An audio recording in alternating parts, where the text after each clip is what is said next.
तव गुणा, आपके गुण, त्रिभुवनं लंघयन्ति, तीन भुवन को लांग रहे हैं। अर्थात आपके गुण तीनों जगत में चर्चित हो रहे हैं। त्रिलोक में आपके गुणों का यश फैल रहा है। आपके गुण कैसे हैं? तो संपूर्ण मंडल शशांक कला कलाप शुभ्रा। संपूर्ण मंडल का अर्थ होता है, मंडल का अर्थ ये ऐसी आकृति होती है, इसको मंडल कहते हैं, और ऐसी आकृति होती है उसको वृत्त कहते हैं।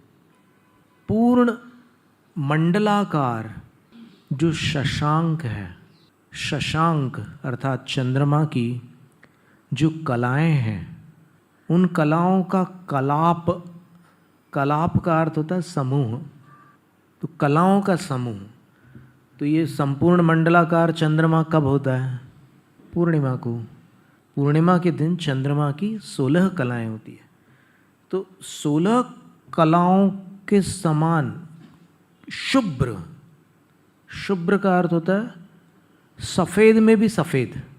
तो गुणों को चंद्रमा जैसा धवल क्यों बता रहे हैं? क्योंकि गुणों का वर्णन, यश का वर्णन, कीर्ति का वर्णन श्वेत वर्ण में किया जाता है। ये साहित्य का नियम है। तो भगवान का यश त्रिभुवनन लंघयन्ति, भगवान के गुणों का यश तीनों जगत को लांघता है। और फिर उसके लिए आचार्य महाराज एक युक्ति दे रहे हैं।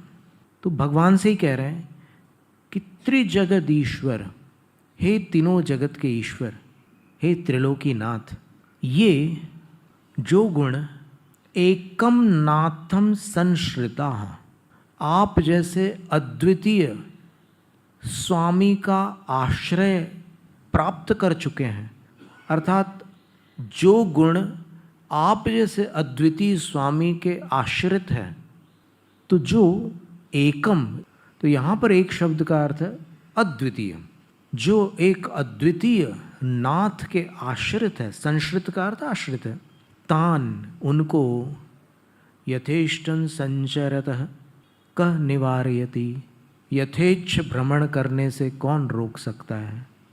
वो तीनों जगत में आपके गुण फैल रहे हैं, तो फिर उनको रोक कौन सकता है? वो इतने बड़े स्वामी के गुण हैं। तो जब एक मिनिस्टर का पीए आता है तो उसको कोई नहीं रोक सकता, तो फिर ये तो त्रिलोकी नाथ के गुण हैं, तो उनको तीनों जगत में कौन रोक सकता है?